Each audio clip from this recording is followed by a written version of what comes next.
University میں آپ کا خیر مقدم، میں ہوں منیر حسین حرہ۔ آج ہم موجود ہیں ماگام میں، یہاں ایک ادبی تقریب منعقد ہوئی ہے اور اس تقریب میں وادی کے نامور جو شاعر ہیں محی الدین حامد صاحب کی جو شعری مجموعہ ہے فغان عندلیب، اس کا رسم رونمائی ہوئی ہے اور اس موقع پر کافی تعداد میں وادی کے سرکردہ شعراء اور ادیب جو یہاں پہ انہوں نے شرکت کی ہے، اور ہمارے ساتھ موجود ہے جو شعری مجموعہ کے شاعر جو ہیں محی الدین حامد صاحب۔ ان سے ہم جاننے کی کوشش کریں گے۔ محی الدین صاحب، آپ کتنے سالوں سے آپ لکھ رہے ہیں اور کتنی کتابیں آج تک آپ نے لکھی ہیں، وہ بتائیں۔ جی، میں کہوں گا میں بچپن سے ہی لکھ رہا تھا۔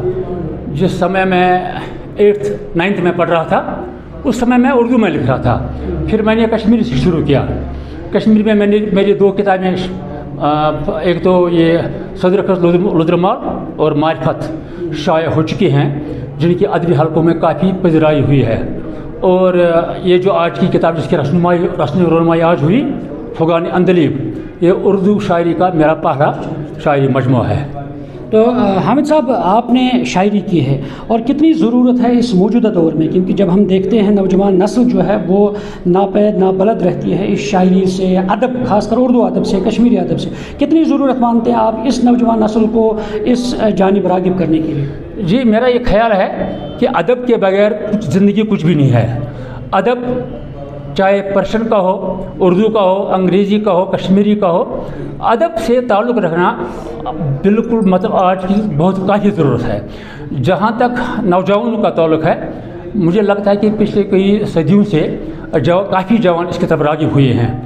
وادی کشمیر میں کافی شعراء بھی ہیں، کافی ادیب ہیں، افسانہ نگار ہیں، تو ضرورت اس بات کی ہے کہ ہم ان نوآموز قلم کاروں کو اس میں ترغیب دیں گے، ان کی مدد کریں گے، ان کی حوصلہ افزائی کریں گے، تاکہ وہ آئندہ جو نسل آنے والی ہے ان کی رہنمائی کریں گے۔ کس کس اصناف سخن میں آپ انہیں خامہ فرسائی کرتے ہیں؟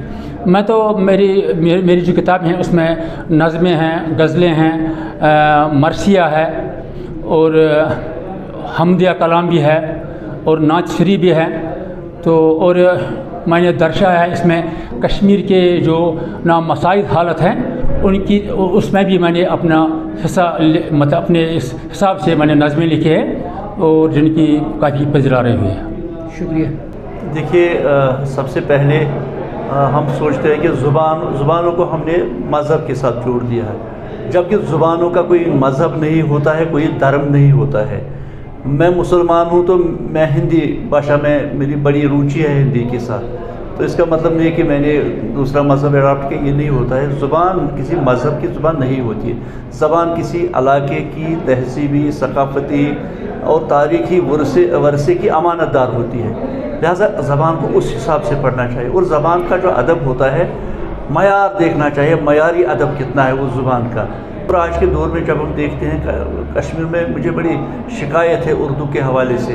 ہمارے بچے کشمیری تو ہماری مادری زبان ہے، ضرور سیکھنی چاہیے، کیونکہ نام چامسکی لکھتے ہیں کہ اگر ہم زبان کو اس طرح سے مادری زبان کو نہ سمجھیں تو ہمارا تصوراتی ذہن جو کنسیپچول انڈرسٹینڈنگ ہے وہ تب تک نہیں ہو سکتی جب تک کہ ہماری مادری زبان پہ پوری دسترس نہیں ہونی ہو۔ اور جب ہم دوسری زبان کو، ہمارے لیے تو اردو جو ہے یہ ہماری رضائی بہن کی مانند ہے، انگریزی سوتیلی ماں کی مانند ہے۔ میرا یہ کہنا ہے، کیونکہ اردو اور کشمیری کا بنیادی طور پہ رسم الخط ایک ہے، تو آج کے دور میں اکثر لوگ اردو یہاں پہ بولتے ہیں، لیکن مجھے ایک شکایت ہے یہاں کے اردو سے۔ یہاں ہم اردو لفظ ترجمے کے ساتھ بولتے ہیں۔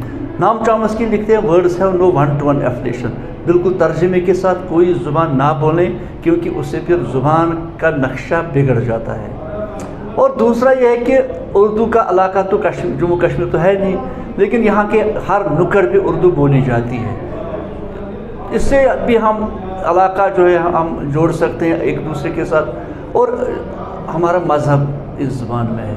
اگر دیکھیں تو سب سے پہلے اردو میں جس مذہبی کتاب کا ترجمہ ہوا ہے وہ شریمد بھگوت گیتا ہے۔ قرآن کا تشریح ابھی نہیں ہوا تھا اس زبان میں، پہلے ایک ہندوؤں کی مذہبی کتاب کا ترجمہ اس زبان میں ہوا، یہ کہنے کے لائق کی بات ہے۔ اس لیے ایک زبان کو پڑھیے، کسی مذہب کے ساتھ، کسی خطے کے ساتھ، کسی قوم کے ساتھ نہ جوڑیے، بلکہ زبان اس حساب سے پڑھیے، مستفید ہوجیے زبان کے ادب سے، ثقافت سے، تاریخ سے، اتہاس سے۔ شکریہ صاحب کے جو کلام ہے وہ عمدہ ہے، اس میں ایک میسیج ہوتی ہے، وہ ایک لٹریچر سے بھرا ہوا، ایک چھوٹے چھوٹے الفاظوں کو یہ جوڑ کر ایک جب ان کا شعر آپ پڑھیں گے تو اس میں آپ کو نظر آئے گا کہ کوئی نہ کوئی میسیج چھپی ہوئی ہے اور وہ میسیج ہم تک پہنچانے کی کوشش کر رہے ہیں۔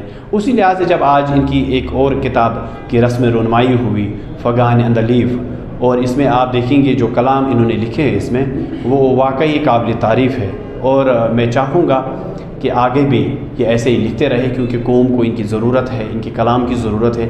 جو آنے والی پیڑھی ہے وہ بھی اس اردو کو سیکھے، اور اردو وہ انہی ہمارے جو شعراء ہے، جیسے محی الدین حامد صاحب ہیں، ایک مشہور شاعر ہے اور ان کا ایک بہت بڑا یوگدان ہے۔ ہم اس کتاب کا مطالعہ کیا ہے تو اس کتاب میں کشمیر اور کشمیر کے شب و روز انہوں نے بہت ہی مؤثر انداز میں، بہت ہی خوبصورت پیرائے میں انہوں نے پیش کیا ہے۔ میں حامد صاحب کو مبارک کرتا ہوں۔ حامد صاحب خود میں ایک انجمن ہے، خود میں ایک تحریک ہے۔ اللہ حامد صاحب کو ہمیشہ زندہ رکھے۔ شکریہ۔ اس سے قبل بھی انہوں نے نثری، نظمی اور باقی صنفوں پر بھی بہت کچھ لکھا ہے۔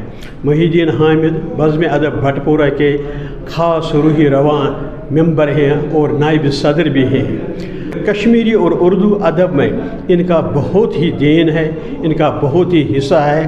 افسانہ بھی لکھتے ہیں، شاعری بھی لکھتے ہیں، ڈرامہ بھی انہوں نے لکھے ہیں۔ محی الدین صاحب نے بھی اپنی ایک کتاب سے اردو زبان کو 10 بوسہ پیش کیا۔ اس بات پہ زور دیا گیا ہے اس تقریب میں، کیونکہ جو ہمارا ادب ہے، جو ہمارا ہماری وراثت جو ہے، اور اس چیز پر نوجوان نسل کو زیادہ طور پر ان کو متوجہ کرنا چاہے، اور جو ہماری یعنی خاص کر اردو زبان ہے یا زبان و ادب ہے کشمیری ہو، اور اس چیز پر متوجہ کر کے نوجوان نسل کو اس چیز سے آشنا کرنا ہے تاکہ وہ بھی اس ادب میں اپنا کنٹریبیوشن دے۔ نیوز 18 جموں کشمیر کے لیے میں ماگام سے منیر حسین حرہ۔